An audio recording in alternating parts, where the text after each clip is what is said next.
By early 1945, the Allies had taken control of nearly all of the Pacific from the Japanese.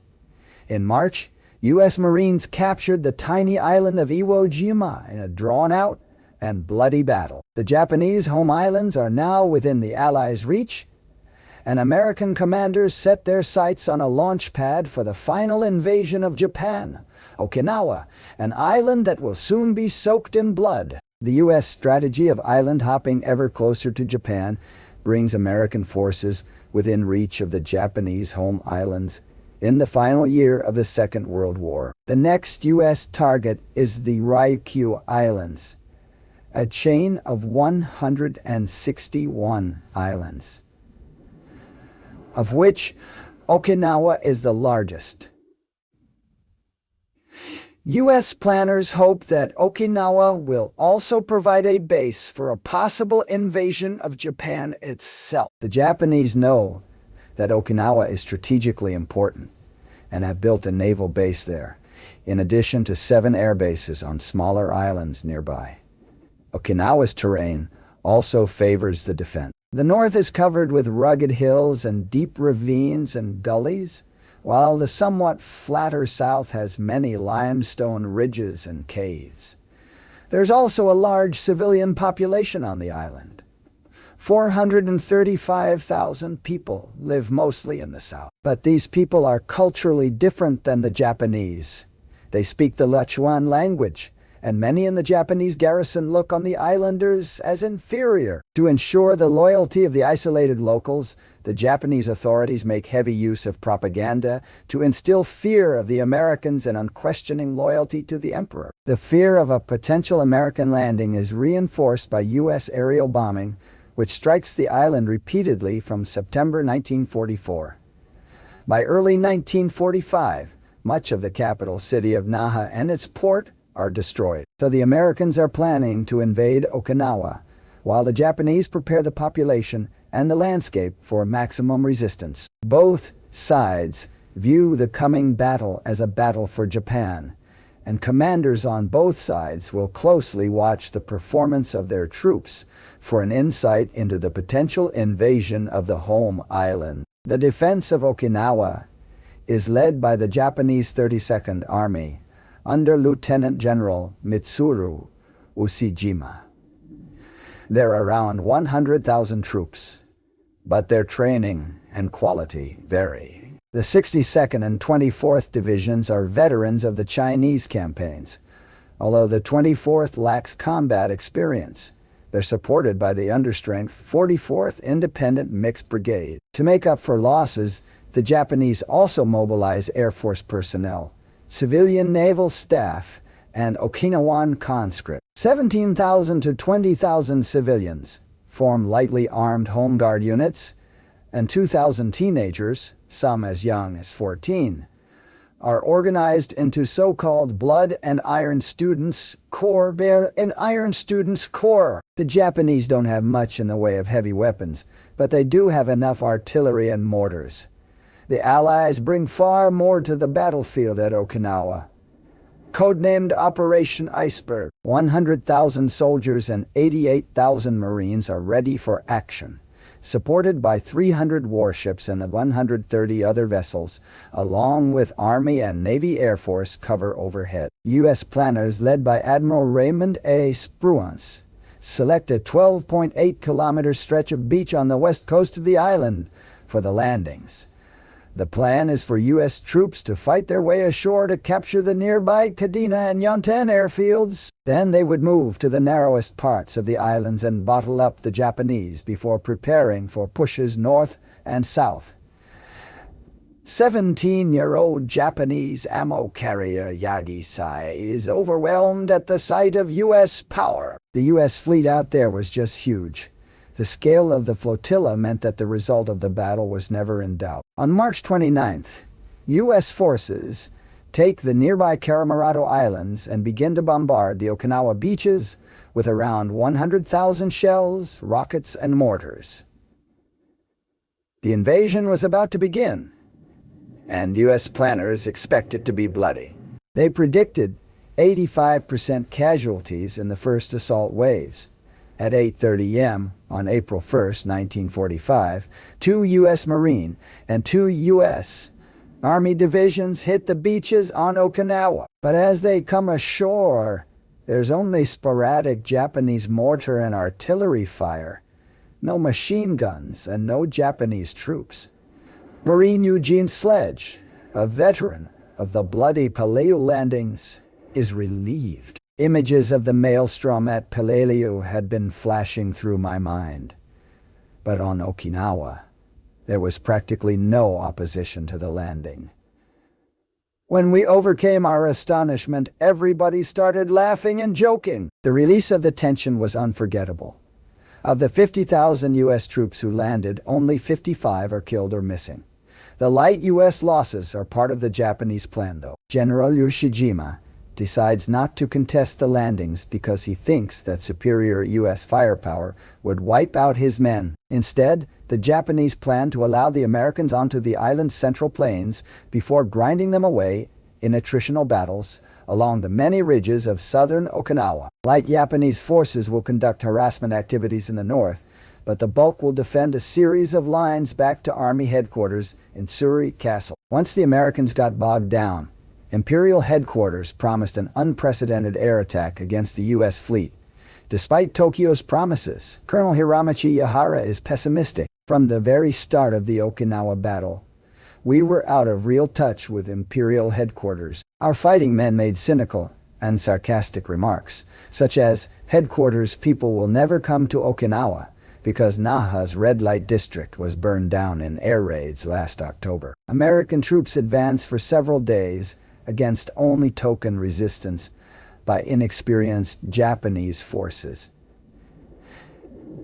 They take the airfields April 2, reach the east coast on the 5, and reach the Chitan Isthmus in the south. The island is now split in two, but as the U.S. Marines move north and the Army moves south, Japanese resistance begins to stiffen. Japanese units and Okinawa irregulars begin to ambush Marines in hit-and-run attacks, especially on the forested Motabu Peninsula. On April 4th, U.S. troops reached dug-in Japanese defenses, and the defenders managed to stop them at the Kakuza, Nishibaru, and Tombstone ridges in the west. Narrow passages hindered the U.S. approach, but these confined spaces also increased Japanese casualties from artillery to inflict 450 casualties on the 96th U.S. Infantry Division.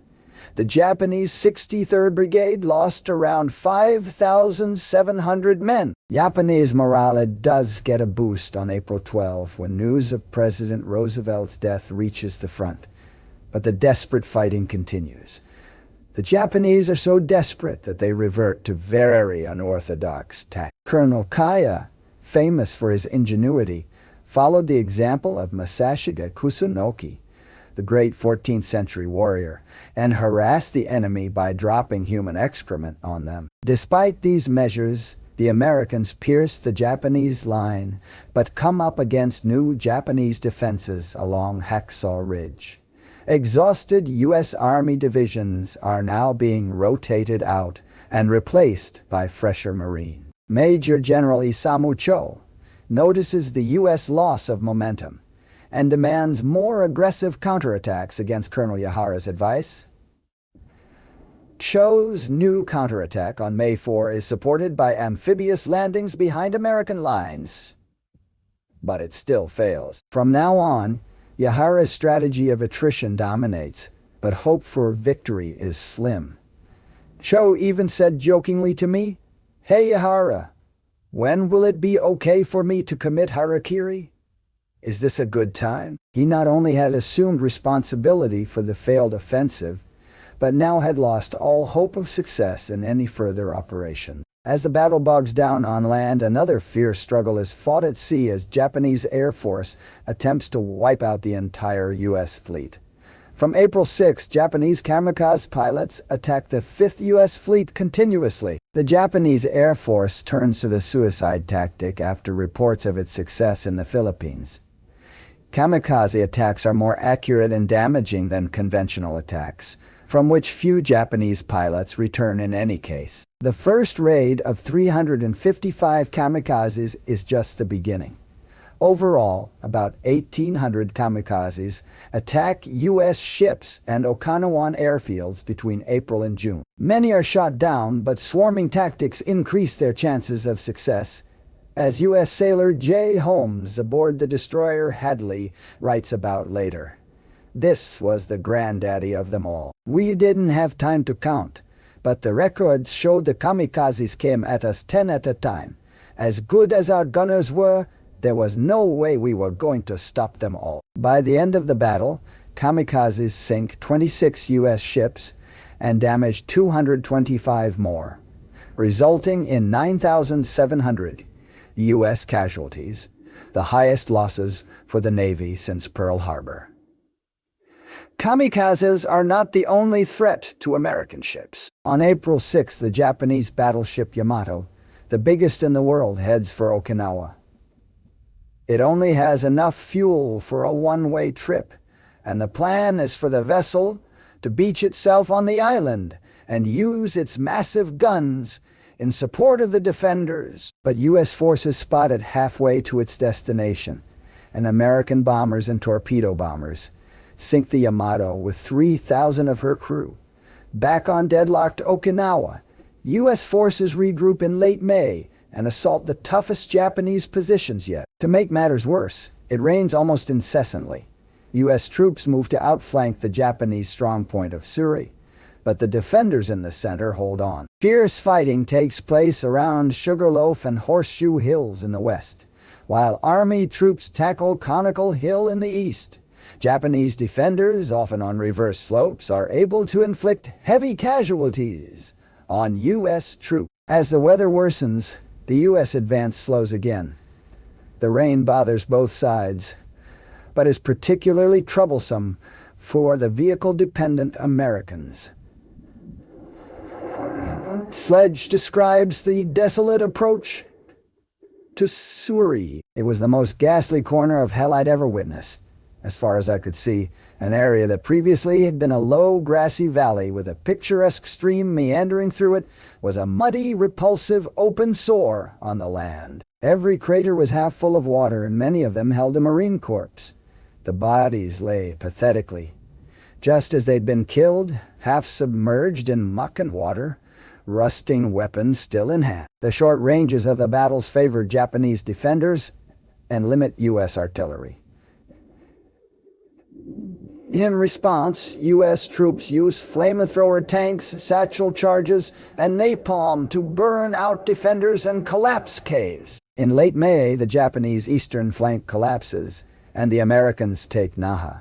The Japanese attempt an airborne attack on May 25th, but U.S. forces destroy it immediately. The Japanese are in danger of being surrounded, so they withdraw further south on May 29th.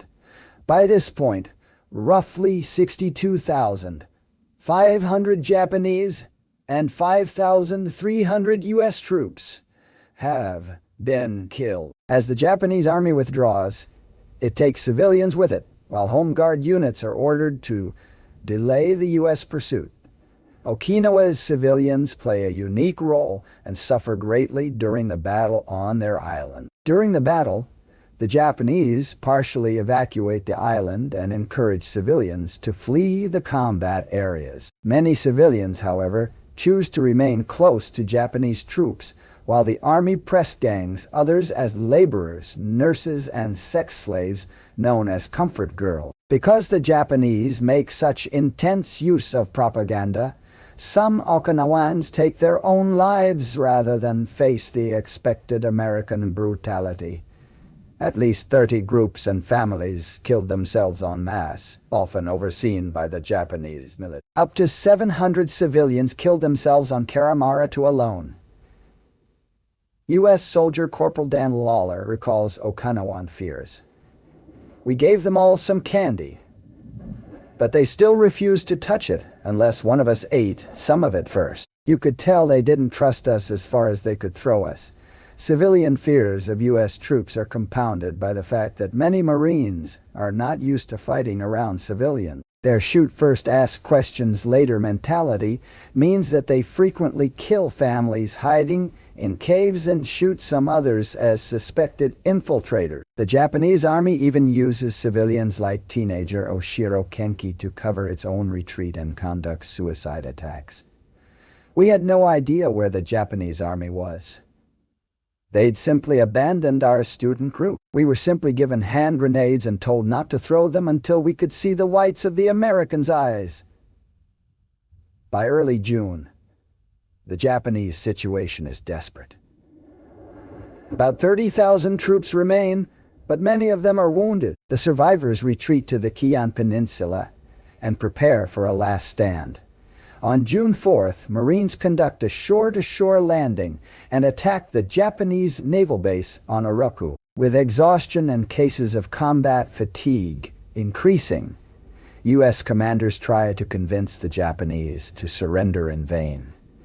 Close quarters fighting erupts around Konishi Ridge, with the Japanese scoring a late success on the 18th. They managed to kill 10th U.S. Army Commander Lieutenant General Buckner, but the battle is all but decided. By June 21st, U.S. tanks are converging on the Japanese 32nd Army headquarters. Ushijima orders a suicide charge out of the headquarters, which he intends to watch as he commits ritual suicide. Many other Japanese officers also resort to suicide charges as communications break down. Finally, in the early hours of June 23rd, Ushijima and a heavily intoxicated Cho kill themselves. Cho writes a poem before his death.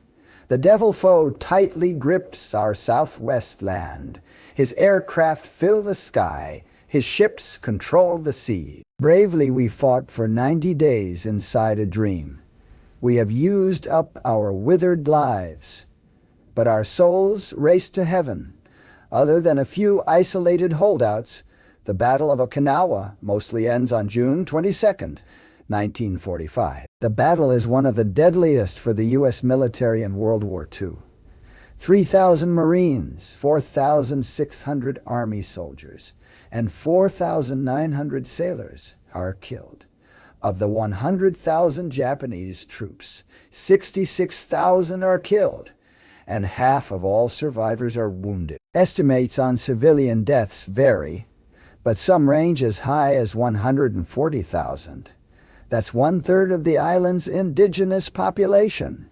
Despite the huge casualties, the Japanese strategy is one of their most effective of the war. It grinds down U.S. resources and morale, with many veteran soldiers now psychologically exhausted.